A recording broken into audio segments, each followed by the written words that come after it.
Quero dar uma boa noite à igreja. Vamos estarmos na casa do Senhor para mais uma vez estar na presença dele, dedicando as nossas sinceras adoração, nosso louvor, porque ele é digno e merecedor de toda a honra e toda a glória.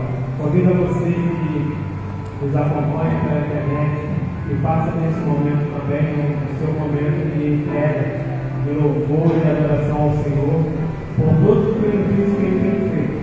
Não somente para nós, como pessoas, mas também para os nossos semelhantes, para os nossos amigos, que Deus possa estar iluminando a sua vida a cada instante. Convido a igreja a estar se colocando de pé nesse momento, vamos estar orando, e logo em seguida a irmã Isabela toca a palavra. Santo Deus, eterno Pai, aqui estamos, Senhor. Graças ao Pai, porque o Senhor está nos sustentando. O Senhor é aquele que guarda, é aquele que protege, e por isso nós te louvamos, Senhor. Te louvamos e agradecemos por todas as coisas que o Senhor tem feito em nós e através de nós.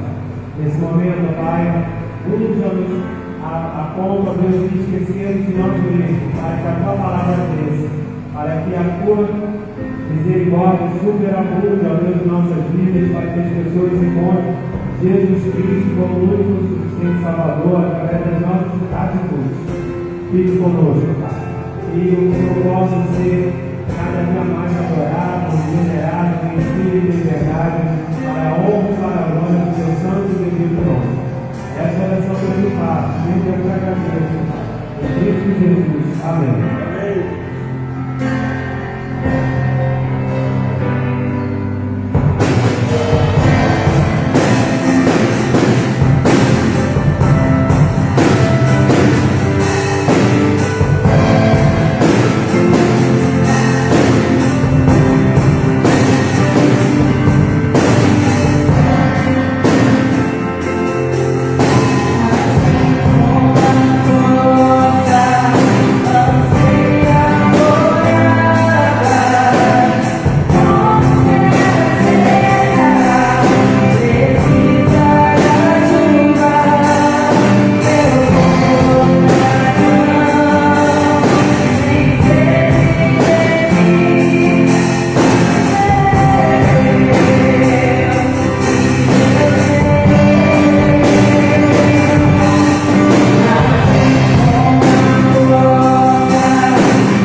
livro de Efésios, capítulo 3, do 10 ao 14.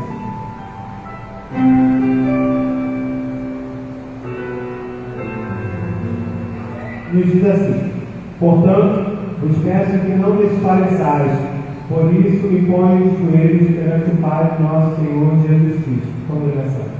Para que agora, pela Igreja, a multiforme sabedoria de Deus seja conhecida dos principados, potestades dos céus, segundo o eterno propósito que fez em Cristo Jesus nosso Senhor, no qual temos ousadia e acesso com confiança pela nossa fé nele. Ora, aquele que é poderoso para fazer tudo muito mais abundantemente, além daquilo que pedimos ou pensamos, segundo o poder que em nós opera. A esse glória na Igreja, por Jesus Cristo, em todas as gerações, para todos sempre. Amém. Nesse momento, eu convido o irmão Henry, ele estará vindo aqui à frente, no nosso momento de intercessão. Vamos orar aquele que é poderoso para fazer tudo muito mais abundantemente, além daquilo que pedimos ou pensamos. Temos a oportunidade de orar ao Senhor, de levar a Ele as nossas aflições, mas nesse momento eu convido o irmão para que esteja orando pela vida da diaconisa irmã Deus Suíta, pela diaconisa irmã Isabel Sá, a irmã Maria José, e tantos outros irmãos e irmãs que têm precisado das nossas orações em questão de saúde. E agradecer a Deus pela vida do Wagner, que esteve aqui cedo, ele está com problemas. O aniversário da irmã Maria José, que foi essa semana, da irmã Sueli também. Que Deus possa estar dando a todos esses irmãos mais saúde para estar aqui na casa dele. Pai de amor, obrigado ao nosso Deus, porque mais uma vez nós estamos diante de Ti, para colocar, te agradecer. Nosso Deus, muito obrigado pela feito na nossa igreja, nosso Pai, pela oportunidade de estar falando e darmos tempo cada vez mais Agora nós queremos colocar a vida daqueles que necessitam do dia, com respeito à saúde. Sabemos, Pai, que tu és médico, Pai. Nós clamamos, temos a certeza de que o Senhor dá. Obrigado, nosso Deus, pela vida daqueles que já se restauraram, que conta, obrigado, assim como os outros na terra, a nossa irmã, Deus, Deus, Pai, tu sabe que obrigado por mais uma bebida que fizeste na nossa irmã. Obrigado. É isso que eu quero falar. Te agradecendo. Também colocamos a vida do Pai. Quebra aquela corrente, que ele possa estar sempre hoje, está virando uma casa para ouvir e aceitar. Essa é a nossa oração. Faça o nome de Jesus. Amém. Poder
nome do Salvador Jesus Cristo. Estamos forte. Som. Graça e paz, parte do nosso Senhor e Salvador Jesus Cristo. Boa noite, irmãos. É bom nós estarmos na casa do Senhor para juntos louvarmos esse Deus que é digno de toda honra e toda glória. Depois de uma bela chuva, extremamente refrescante, dá hoje para dormir muito tranquilo, porque está bem fresco. Nós estamos mais um domingo na casa do Senhor, com a finalidade de louvarmos o nome desse Deus que é digno de toda honra, desse Deus que é digno de toda glória. Como ressaltou nosso irmão Vinícius, nós precisamos de orar por aqueles que carecem das orações. Nós agradecemos pela manhã, porque o esposo da nossa querida irmã Vera recebeu alta, então é motivo de nós estarmos orando, agradecendo ao Senhor. Mas também fomos informados na sexta-feira, de sexta para sábado, que a diaconisa Suíta, que foi membro dessa comunidade de fé, ela havia passado mal e havia sido encaminhada para o hospital, recebeu alta e voltou pela madrugada, né? Por quê? Porque passou mal e ela agora está internada no centro de tratamento intensivo, né? O CTI. Então vamos orar, vamos sempre interceder, lembrando da irmã Suíta de colocá-la diante do altar do Senhor, para que o Senhor seja propício, para que o Senhor seja bondoso. Também lembremos da diaconisa Isabel de Sá, da irmã Maria José, também da irmã Maria Lobelino, que também carece das orações da Igreja Batista Memorial de Rocha Miranda. Queridos, vocês foram convidados a estarem se assentando, mas eu gostaria de convidar vocês a estarem se posicionando em pé, porque nós vamos cantar o hino de número 403 do nosso cantor cristão, o hino intitulado Alegre. Então vamos louvar o Senhor com esse hino. Todo mundo não se encontra, então estarei conduzindo a igreja no hino de número 403 do nosso cantor cristão. Perdi também na escuridão, mas Cristo me encontrou, e como a luz do seu amor as trevas dissipou. Eu alegre vou na sua luz, pois Jesus agora me conduz. Louvemos ao Senhor, hino de número 403 do nosso cantor cristão.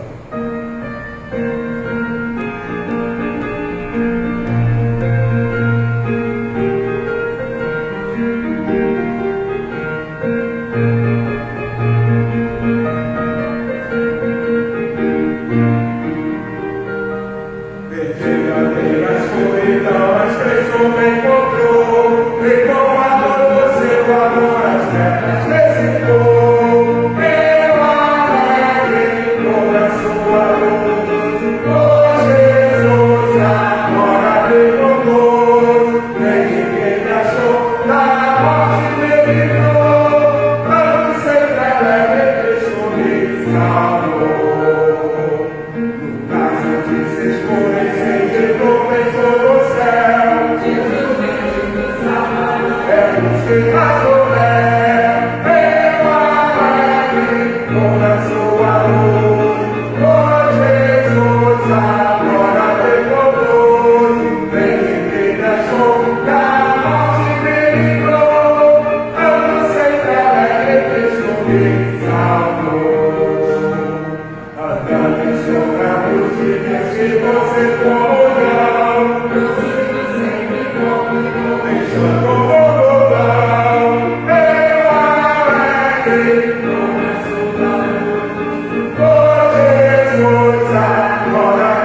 17 do nosso cantor cristão, não somente para fazer um feito singular, é mister agir com muito ardor, mas as coisas mais humildes por executar, deves fazê-la com fervor. Vamos cantar hino de número 417 do nosso cantor cristão, ok?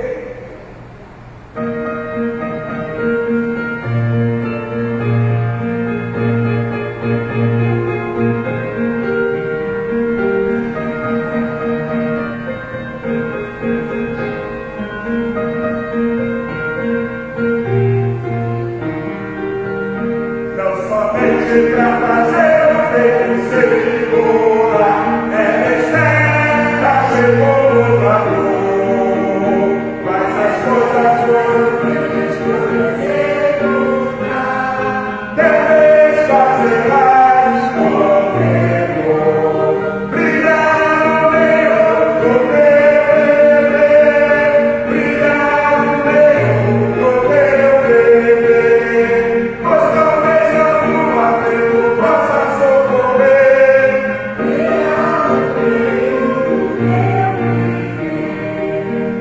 ou talvez alguma vida possas alegrar com palavras doces sem amor, ou talvez algumas almas justas alcançar com a mensagem do Senhor, brilhar no meio do teu viver, brilhar no meio do teu viver, pois talvez algum afeto possa socorrer, brilhar no meio do teu viver.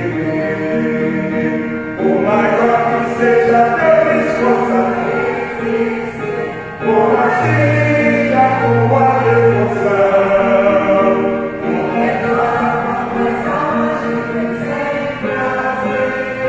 já sei alegrar escuridão, brilhar no meio do teu viver, brilhar no meio do teu viver, pois talvez algum afeto possa socorrer, brilhar no meio do teu viver.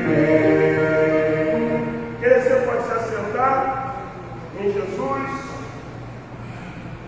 mesmo assentados, mas debaixo da reverência, nós vamos abrir a palavra de Deus.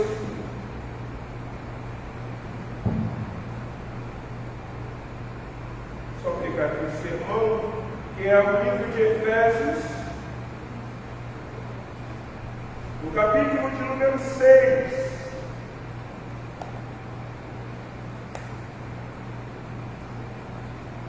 Irmãos, meu esboço.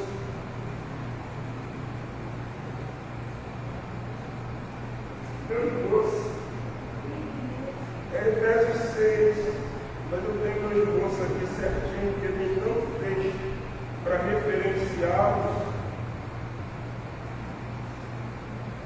Você sem esboço é como dizia o Gerson aqui. Se acabar a luz, você não decorar o que você tem para pregar, você vai ficar extremamente perdido. Eu vou pedir alguém para entrar no gabinete para ver se eu deixei o meu esboço ali dentro. Então, enquanto o irmão Vinícius está vendo isso, nós vamos aproveitar esse momento e nós vamos fazer os nossos dízimos e as nossas ofertas ao Senhor. Querido, abra a sua Bíblia no texto da palavra de Deus, texto clássico de Malaquias, capítulo de número 3. E eu quero compartilhar com você o versículo que é o versículo 10 de Malaquias, quando a palavra de Deus nos desafia a exercermos a nossa fidelidade no nosso dízimo e na nossa oferta. Malaquias 3, versículo de número 10 diz assim: trazei todos os dízimos à casa do tesouro, para que haja mantimento na minha casa. E provai-me nisto, diz o Senhor dos Exércitos, se eu não vos abrir a janela do céu e não derramar sobre vós sem medida. Nós estamos agora em 2023 a caminho de estarmos executando o nosso jubileu de ouro. Nosso jubileu, esse é outro, já achei aqui, estava aqui dentro, eu não vi um cantor. Executarmos nosso jubileu de ouro. E com essa finalidade de exercermos 50 anos como comunidade evangélica, como igreja batista nesse lugar, nós somos também desafiados a estarmos entendendo a importância da contribuição. Nós precisamos edificar algumas coisas, nós precisamos fazer algumas coisas. E quando eu li esse texto é extremamente desafiador, porque na pessoa do profeta Malaquias, ele sendo instrumento de Deus, ele lança sobre Israel, apregoando esse versículo à igreja de Cristo Jesus, o desafio de nós estarmos trazendo nossos dízimos, trazendo nossas ofertas ao altar do Senhor. O que eu gostaria de dizer é o seguinte: se você tem negligenciado a importância de dizimar, a importância de ofertar, não faça isso. A obra do Senhor depende do Senhor, mas a obra do Senhor também depende da ajuda daqueles que adoram o Senhor. Isso é bem claro. Deus é o Senhor da obra, mas nós somos participativos com os nossos dízimos, com as nossas ofertas diante do altar do Senhor. Então, para edificarmos grandes coisas, precisamos exercer fidelidade ao Senhor. Então, se você trouxe o seu dízimo, se você trouxe a sua oferta, você pode sair do seu lugar e, ao som do teclado aqui com a ajuda do nosso irmão Vinícius, você vai ter a oportunidade de ofertar e dizimar ao Senhor. Vamos colocar em pé, irmãos. Vamos orar ao Senhor mais uma vez. Pai, em nome de Jesus, queremos te louvar, queremos te bendizer, queremos glorificar o teu nome. E queremos, Senhor, ser participativos na contribuição financeira para o sustento e avanço da tua obra. Obrigado, Senhor, por este momento. Que nós possamos, Senhor, deixar os nossos corações se mover a isso e entender o desafio lançado pelo profeta Malaquias, quando, sendo ele o teu instrumento, ele exorta a nação chamada Israel a exercer fidelidade. Então nós estamos trazendo diante do altar os dízimos, as ofertas, e pedimos que repouse sobre a vida dos ofertantes, sobre a vida dos dizimistas e sobre a vida da tua igreja, uma bênção recalcada, sacudida e transbordante. Isso te oramos, agradecidos, no nome de Jesus. Amém. Amém. Você pode sair do seu lugar e trazer a sua oferta ao lugar do Senhor.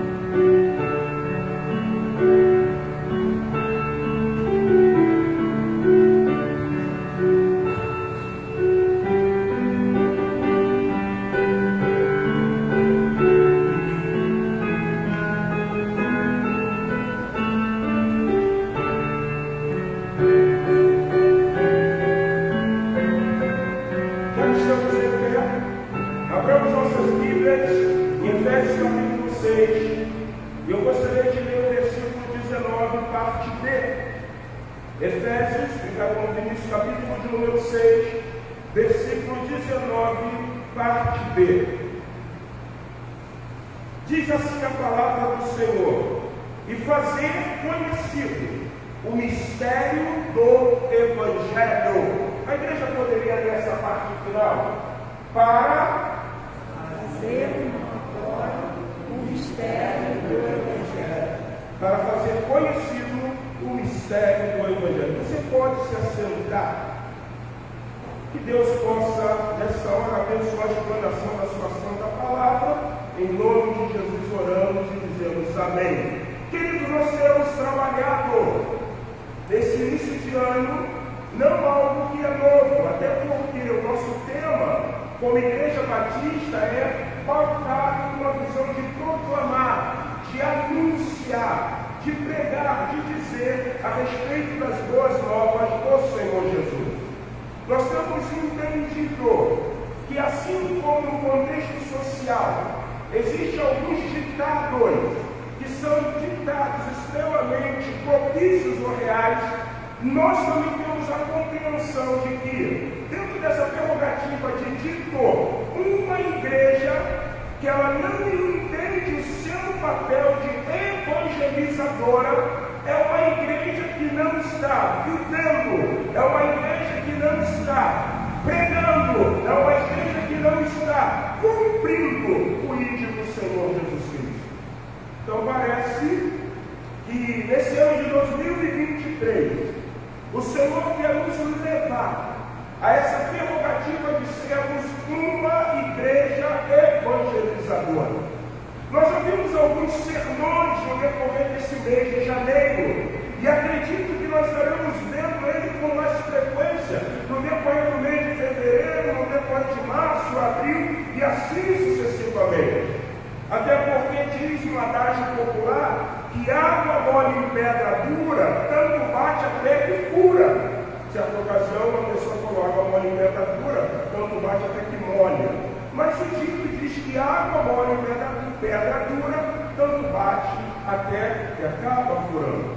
Então, insistir na pregação sobre o âmbito evangelístico é muito importante para a igreja do Senhor Jesus. Porque se nós não estivermos vivendo essa tarefa, essa missão, o que muitas vezes acontece conosco como igreja? Começamos a viver ociosidade, começamos a perder a perspectiva num dos primeiros sermões que nós pregamos nesse ano de 2023, que é a esperança. Por isso que às vezes você vai encontrar alguns cristãos que eles estão acumulados, eles estão carregando uma síndrome chamada desânimo. Se nós absorvemos a perspectiva da evangelização, a esperança da volta do Senhor Jesus arde no nosso coração, então deixamos de ser desesperançosos. Só que, hoje pela manhã, pregando a respeito dessa prerrogativa da evangelização, nós passamos por esse texto. Mostramos que uma igreja evangelizadora, ela compreende um papel intercessório. E nesse texto que nós acabamos de ler, Paulo mostra a eficácia, a eficiência da igreja de Éfeso. Está o quê? Orando, pedindo, clamando a Deus para que no abrir da boca de Paulo, na pregação do Evangelho, ele faça ser conhecido algo que está dentro da pregação do Evangelho, que são os seus mistérios. E ele é mistério dentro de um viés de âmbito pentecostal, e é mistério, não. Quando eu estava estudando esta palavra, é óbvio que eu precisava ter uma compreensão da etimologia da palavra mistério no grego.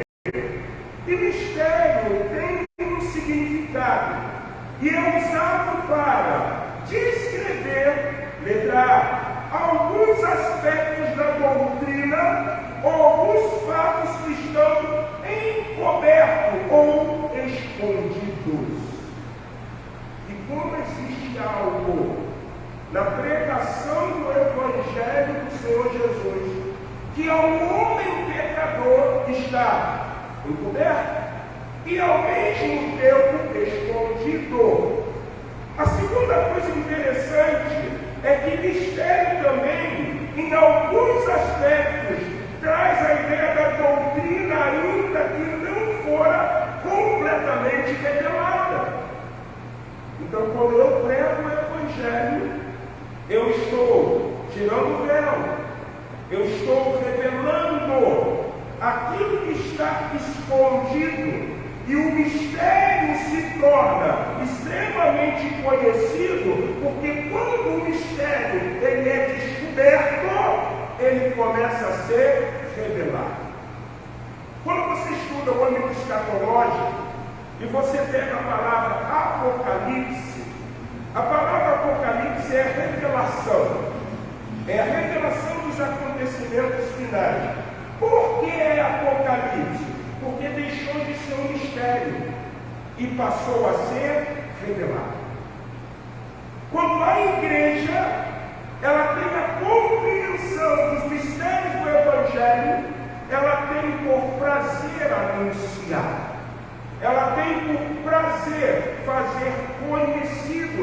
Então Paulo, quando ele chega à igreja de Éfeso, ele está dizendo: ore por mim, porque aquilo que a mim foi revelado, eu preciso fazer notoriamente conhecido para aqueles que ainda não foram alcançados pelo Evangelho do Senhor Jesus. Agora existe uma coisa muito interessante, irmão, e muito preocupante. É que quando nós falamos da revelação, ou melhor, do mistério do Evangelho, existe uma coisa que temos que em todo momento fazer ênfase, ou dar ênfase a respeito disso, que é a ação do Espírito Santo. Ninguém consegue mostrar os mistérios do Evangelho que há em Cristo Jesus se o Espírito Santo de Deus não for uma força impulsionante na vida do discípulo. Certa ocasião, eu estava conversando com um pastor idoso, e a pergunta que eu fiz ao pastor idoso foi o seguinte: pastor, já que o senhor tem muitos anos, muita bagagem ministerial, eu quero lhe fazer uma pergunta. E ele virou para mim e falou: pode fazer, mas se tiver alguma coisa eu te respondo. Qual é a grande dificuldade que nós temos, ou qual é a grande dificuldade que os cristãos têm de entender o que está sendo pregado? E aquele pastor, na simplicidade, ele falou: isso é muito simples. A palavra de Deus, ela só pode alcançar os corações dos cristãos se esses cristãos estiverem vivendo uma vida com Espírito Santo. Você já viu uma coisa interessante? O homem pecador, ele diz o seguinte: eu não consigo entender o que eu estou lendo. Por que o homem pecador, o homem que ainda não teve um encontro com Jesus, ele não consegue entender? Porque a força que mantém esse entendimento é o Espírito Santo. E a Bíblia diz que a partir do momento que eu e você aceitamos Jesus como nosso único e suficiente Salvador, nós fomos selados com o Espírito Santo. Então, se nós queremos ser uma igreja que esteja levando o mistério do Evangelho, a primeira coisa interessante é: nós precisamos tirar completamente aquilo que está impedindo a revelação do mesmo. Quando nós tirarmos por completo aquilo que está trazendo a ausência da revelação, nós estaremos apresentando, ou de forma figurativa ou simbólica, os mistérios do Evangelho do Senhor Jesus Cristo. Então, para isso, eu queria pensar com vocês sobre o seguinte tema: no que consiste a evangelização que prega o mistério do Evangelho? Esse é o nosso tema. E eu destaquei 4 pontos. É óbvio que nós temos mais de 4 pontos, mas eu gostaria de trabalhar com vocês alguns mistérios do Evangelho que a Bíblia mostra que foi revelado, e nós precisamos levar isso como a grande revelação estabelecida, direcionada pela força propulsora que é o Espírito Santo. Primeiro ponto: a evangelização que prega o mistério do Evangelho consiste em falar que o homem foi resgatado do pecado pela morte expiatória de Jesus Cristo.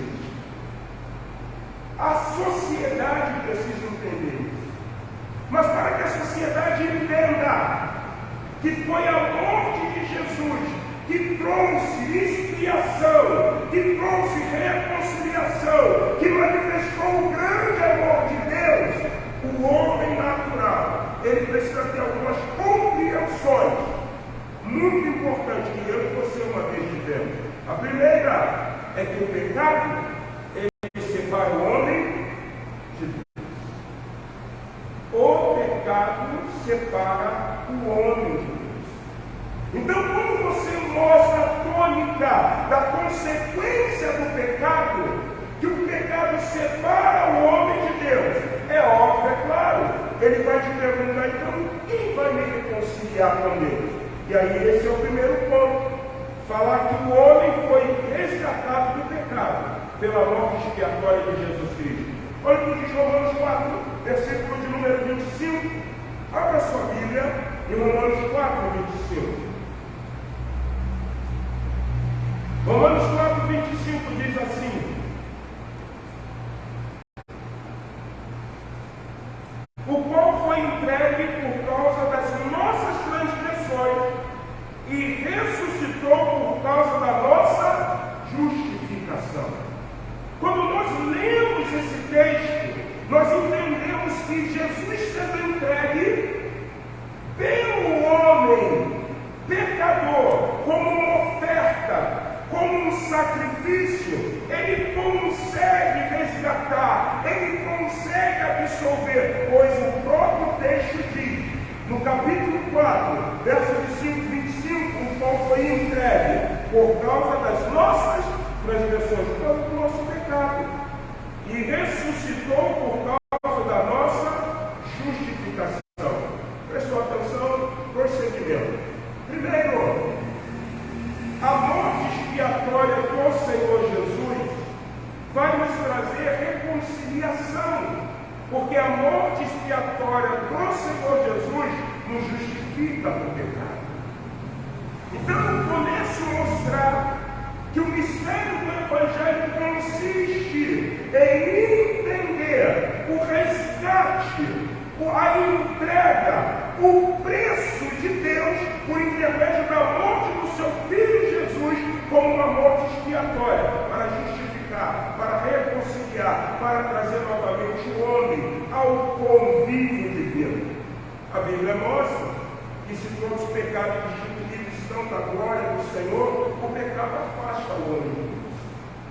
Então o mistério, perdão, do Evangelho é mostrar Jesus, a grande expiação que reconcilia o homem com Deus.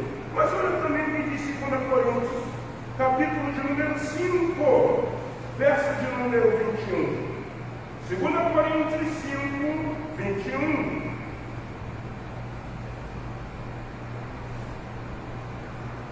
Segundo Coríntios 5, 21, diz assim: aquele que não conheceu o pecado, ele fez pecado por nós, para que nele fôssemos feitos justiça de Deus. Todo mundo sabe uma coisa muito notória. Quando o anjo Gabriel, ele vai ali apresentar-se diante de Maria, e o anjo Gabriel diz que ela é bem-aventurada, ela foi agraciada porque dela será gerado o Emanuel, o Deus conosco, o Salvador. Maria vira para o anjo e diz assim: mas como acontecerá isso? Eu ainda não estou casada com José. E aí o anjo Gabriel diz: o que está sendo gerado em ti é gerado pelo Espírito Santo. Então não foi pela concepção sexual que Jesus nasceu. E aí, quando eu leio a segunda epístola de Paulo à igreja de Corinto, no capítulo de número 21, ele mostra claramente por que ele não conheceu o pecado. Ele não conheceu o pecado porque o Salmo de número 51, se não me engano, versículo 5 ou 9, vai dizer: eis que em pecado fui gerado, em pecado me concedeu a minha mãe. Não foi assim com Jesus. Segunda coisa pela qual Jesus não conheceu o pecado é porque ele não foi desobediente. Ele não levou mal. Então, quando nós falamos do mistério do Evangelho, Nós estamos apresentando um Jesus que não teve pecado, mas se fez pecado para perdoar o homem pecador. Por isso que você encontra claramente em João, versículo 14, né? 6, eu sou o caminho, a verdade e a vida. Ninguém pode vir ao Pai senão comigo. Ele é quem leva o homem ao encontro com o Senhor Jesus. Então, o que consiste a evangelização que prega o mistério do Evangelho? Consiste em falar que o homem foi resgatado do pecado pela morte expiatória de alguém que não tinha pecado, Jesus Cristo. Terceiro texto, olha o que diz Gálatas, capítulo de número 3, versículo de número 13. Paulo escreveu na igreja da Galácia, no capítulo de número 3, versículo 13, ele diz assim: Cristo nos resgatou da maldição da lei. Se a lei há conhecimento de pecado, fazendo-se ele próprio maldição em nosso lugar, porque está escrito: maldito todo aquele que for pendurado no madeiro. Quando Jesus Cristo faz expiação, ele pode fazer expiação, porque primeiro ele não foi gerado pelo pecado. Ele pode fazer expiação, porque em segundo lugar ele não pecou. E casualmente, por ele não ter nascido no pecado, e não ter pecado, e não ter o seu corpo pecado, ele se faz maldição por nós. Então nós precisamos mostrar, nós precisamos falar que Jesus, o homem sem pecado, ele pode novamente reconciliar o homem com Deus. O véu do tempo se rasgou. Já não temos mais problema de entrarmos na presença de Deus, se colocarmos Jesus como nosso expiador, se colocarmos Jesus como nosso resgatador, se colocarmos Jesus como o nosso Salvador. Mas não acaba. No que consiste a evangelização que prega? O ministério do Evangelho. O primeiro ponto diz que a evangelização que prega o mistério do Evangelho consiste em falar que o homem foi resgatado do pecado pela morte expiatória de Jesus Cristo. Mas o segundo ponto mostra que a evangelização que prega o mistério do Evangelho consiste em saber que fomos comprados pelo seu precioso sangue que por nós foi derramado. O sangue de Jesus não é meramente algo que eu só vou fazer menção quando estiver participando da mesa do Senhor. O suco da uva que simboliza o sangue, mas é algo que precisa ser lembrado por cada um de nós como aquilo que nos redime do pecado. A lei dizia que sem derramamento do sangue não pode haver remissão do pecado. Nós precisamos falar ao homem pecador que o sangue de Jesus foi derramado em favor dele. Hebreus vai falar uma coisa muito importante: não vitupereis o sangue da aliança. Não façam isso. Porque o sangue da aliança é o sangue derramado do unigênito Filho de Deus. A Bíblia ensina que Jesus, à margem do Jordão, sendo batizado por João Batista, uma voz diz: eis meu filho amado em quem eu tenho prazer. Irmãos, qual é o problema de Jesus ao ponto que levaria ele a morrer pelos nossos pecados? Nenhum. O que ele fez? A Bíblia diz que ele foi obediente até a morte de cruz. Como uma ovelha muda, ele foi levar os que tosqueavam e não falou nada. Então o mistério do Evangelho consiste em saber que fomos comprados pelo seu precioso sangue, que foi derramado em favor de quem? De nós. Qual é o valor que nós estamos dando a isso? Que o sangue de Jesus foi vertido na cruz. que o sangue de Jesus Cristo foi derramado. Olha o que diz 1 Pedro capítulo 1, versículo 18 e 19. 1 Pedro capítulo 1, 18 e 19. Primeira Epístola de Pedro, capítulo de número 1, verso 18 e 19. Olha o que a palavra de Deus vai dizer. 1 Pedro 1, 18 e 19. Sabendo que não foi mediante coisas que se corrompem, como prata, ou que foste resgatado do vosso fútil procedimento que vossos pais legaram, mas pelo precioso sangue, como de um cordeiro sem defeito, sem mácula, o sangue de Cristo, conhecido por efeito antes da fundação do mundo, para, porém, manifestado no final dos tempos, por amor de vós. Gente, que lindo que Pedro está falando. E não é lindo simplesmente pela palavra.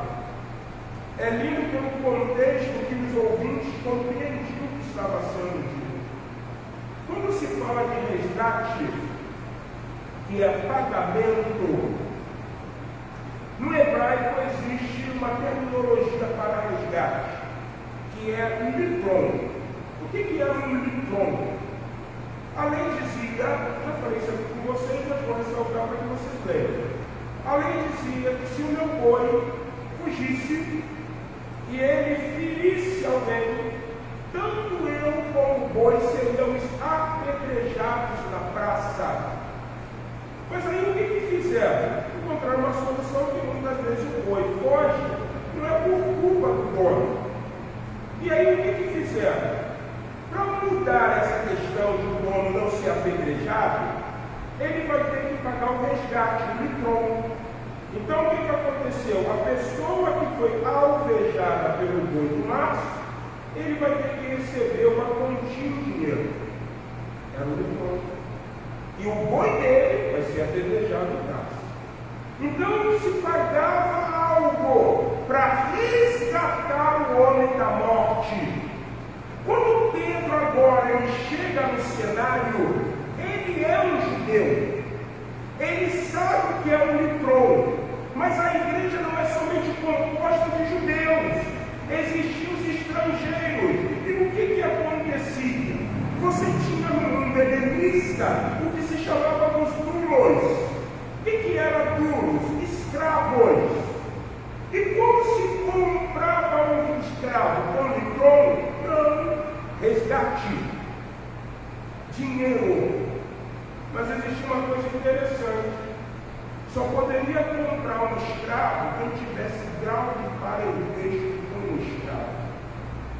Porque se não tivesse, ele não poderia comprar para dar alforria, liberdade ao escravo. Pedro chega e ele vai focar o litron e vai focar também o contexto helenístico. E ele vai dizer, não foi assim que Jesus comprou vocês. Ele não comprou pelo litron, ele não comprou pelo resgate que dá direito a um parente de comprar. Mas ele comprou vocês pelo quê? Precioso sangue dele que foi derramado. Aí eu tenho que voltar lá ao Velho Testamento. Quando se fazia expiação pelo pecado, se usava dois animais, né? Ou dois bodes. Um era chamado bode emissário. O que era o bode emissário? Era o bode que o sacerdote colocava a mão sobre ele e soltava ele, dizendo que aquele bode estava levando o quê? O pecado do povo. E o segundo bode, que é o bode expiatório. E era o bode que ele era imolado e o seu sangue era o quê? Derramado. O que acontecia? O bode do cordeiro, ele tinha que ser primogênito, eles não podiam ter os ossos quebrados, principalmente que foi expiado, ele não podia ter mancha. Jesus cumpre isso. Ele é imolado, ele é morto.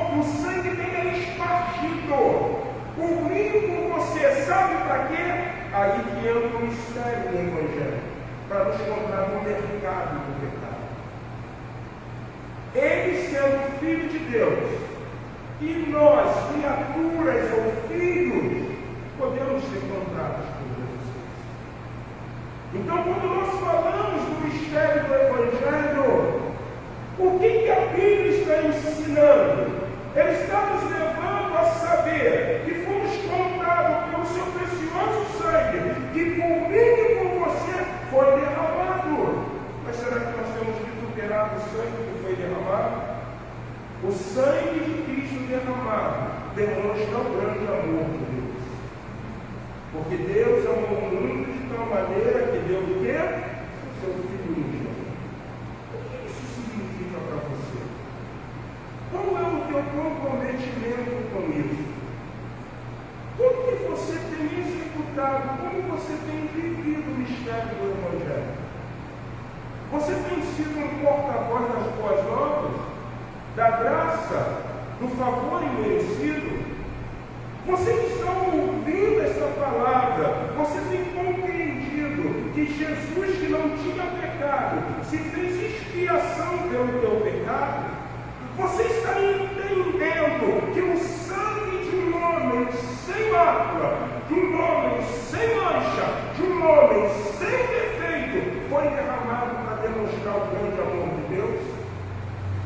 Irmãos, isso é muito sério. Isso consiste nas boas novas do Evangelho do Senhor Jesus. É para isso que nós fomos salvos, irmãos. Nós não fomos salvos para prosperar, ficar rico. Nós não fomos salvos para sermos curados da nossa enfermidade física. Nós fomos salvos para mostrar o mistério do Evangelho que há em Cristo Jesus. Nós fomos salvos com a imprudência de entrarmos num mundo que é uma latrina de pecado, ou colocando a luva ou máscara, limparmos essa latrina que está cheia de homens que estão morrendo longe de quem? De Deus. Todo mundo quer ir para o céu. Mas será que nós estamos pagando o preço para irmos para o céu? Pastor, mas as obras não salvam. Sim, verdade. O que salva é a fé em Jesus.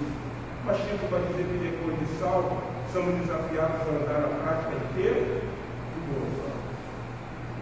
No que consiste esse ministério? No que consiste a evangelização que prega? O ministério do Evangelho. O primeiro ponto diz que a evangelização que prega o ministério do Evangelho consiste em falar que o homem foi resgatado do pecado pela morte expiatória de Jesus Cristo. Romanos 4, 25, 2 Coríntios 5, 21 e Gálatas 3, 13. Segundo ponto, no que consiste a evangelização, que prega o mistério do Evangelho. O segundo ponto diz que a evangelização, que consiste em pregar o mistério do Evangelho, consiste em saber que fomos comprados pelo seu precioso sangue, que foi derramado por nós na cruz do Calvário. 1 Pedro 18, 19 e 1 João 7, versículo 1 João 1, versículo 7, parte B. Olha o que diz 1 João, capítulo de número 1.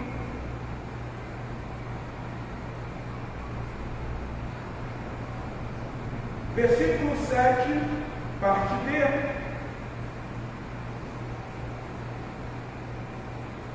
Seu filho, e o sangue do seu filho nos purifica de quê? De todo pecado. O sangue de Jesus, assim como o cordeiro, como o bode expiatório, fazia expiação pelo pecado de uma nação. O sangue de Jesus que foi derramado consiste em mostrar que o mistério do Evangelho é uma grandeza extremamente poderosa que não somente expia o pecado de uma nação, mas expia o pecado de todo o mundo. Isso é o mistério do Evangelho. Mas existe um terceiro e penúltimo ponto. A evangelização evangelização que prega o mistério do Evangelho consiste, e nós falamos sobre isso, em apresentar o grande amor de Deus. Em apresentar o grande amor de Deus. Quem de nós daríamos um filho para morrer em favor dos nossos pecados? Nós muitas vezes, como pais, temos alguns defeitos. Quem fala bem do meu filho, a minha boca doça, diz o adagio popular. Mesmo errado, você se dói pelos seus filhos. Quanto mais entregar para morrer pelo outro. A Bíblia diz em João 3,16, isso aí não precisa colocar que todo mundo conhece. Porque Deus amou o mundo de quê? Que deu o seu unigênito, para que todo aquele que não pereça, mas de que forma Deus deu o seu filho? Da forma de quê? De cordeiro para ser expiado. Como Deus deu o seu filho? Da forma de maldição, para se fazer maldição por nós. Será que nós temos levado a pregação do Evangelho, a evangelização, como algo extremamente comprometedor para nós? O quanto nós temos nos dedicado a isso? O quanto nós temos orado, intercedido? O quanto nós temos tido a preocupação de mostrar ao homem pecador que Deus o ama? Então eu acredito que Paulo, quando ele roga a igreja de Éfeso, ele está pedindo que essas revelações sejam extremamente latentes, para que não seja só um mistério, mas para que seja algo extremamente de compreensão do homem pecador.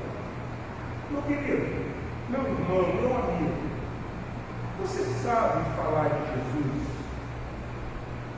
Você sabe evangelizar pessoas?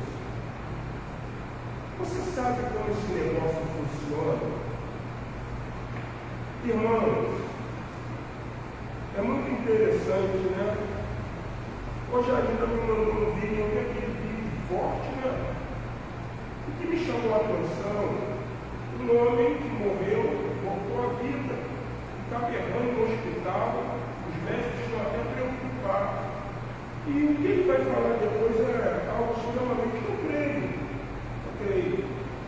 E ele fala uma coisa muito real. Jesus está às portas, o mais próximo do que nós pensamos. Irmãos, é um tempo de nos perdermos. É um tempo de nós deixarmos, como diz a Bíblia, a nossa infantilidade. É um tempo de nós deixarmos as chocarrices, as meninices, as coisas de garoto. E é um tempo de nós vivermos isso, a evangelização. Um tempo de comprometimento. Um tempo onde nós precisamos entender com mais eficácia, com mais propósito, o poder da oração. O que é ter uma vida de oração? Eu comprei um livro, que é um livro sobre a história da Rua Azusa. O que foi o grande avivamento da Rua Azusa? Começou com pastores batistas, melhor menos batistas, tiveram uma experiência com o Espírito Santo, saiu da igreja batista e vai surgir a Assembleia de Deus. O que eu quero que você entenda é uma coisa muito notória. O que levou a Rua Azusa a viver esse algo extraordinário de Deus foi o tempo que aqueles homens gastavam em oração. Quando você pega a biografia de George Miller, e você vai ver que é um homem que teve muitas orações atendidas, criou o orfanato de Bristol, um homem que dependia de Deus. O que marcou a vida de George Miller? Foi tempo em oração. Quando você pega agora no século de número 20, ou melhor dizendo 21, Dave Wilkerson, o que marca é a vida deste homem, tempo em oração.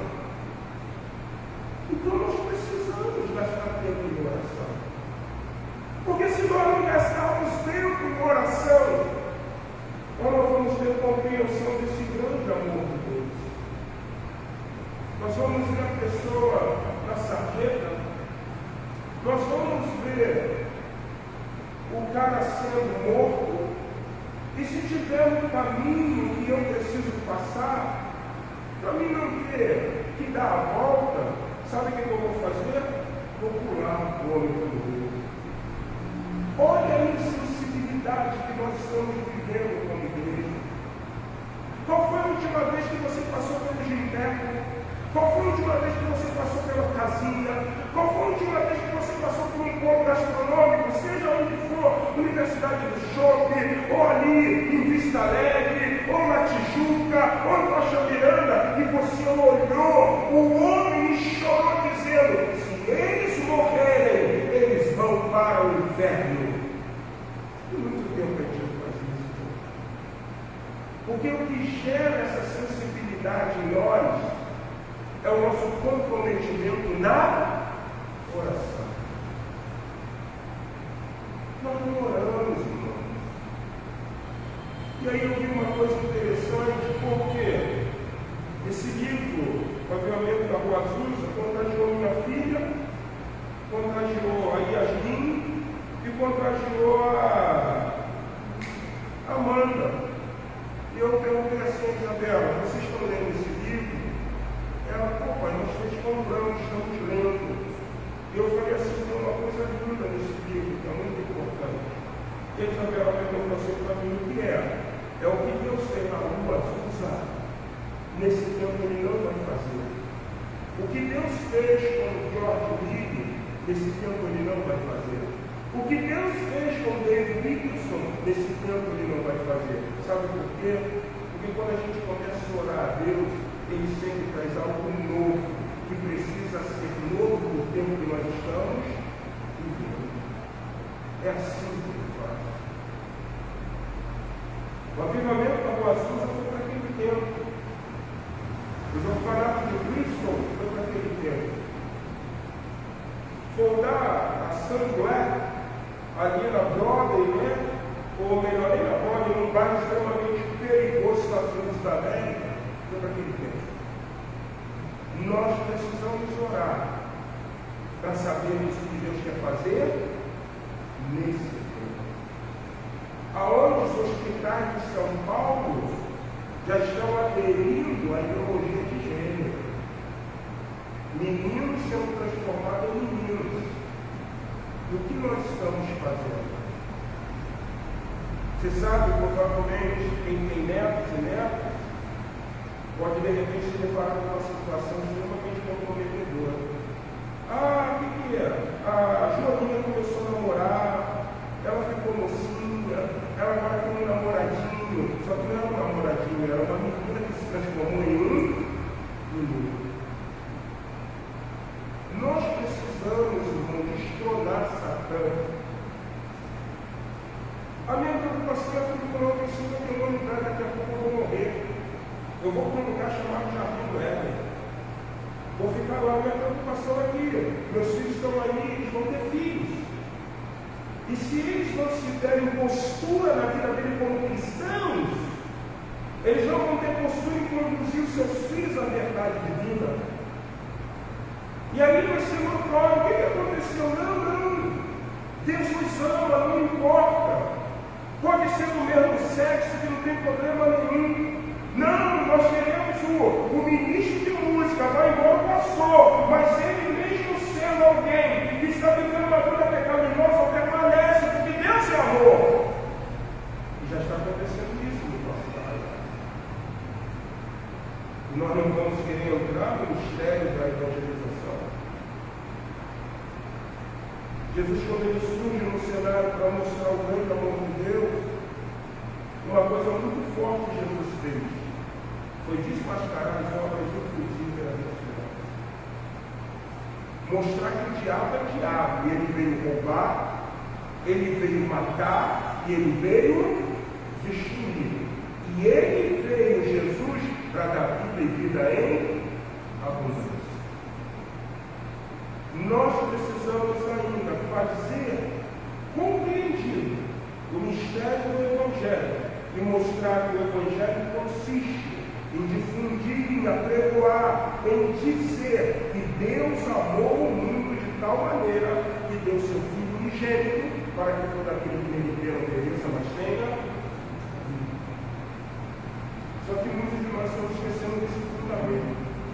Mas existe um quarto e último ponto.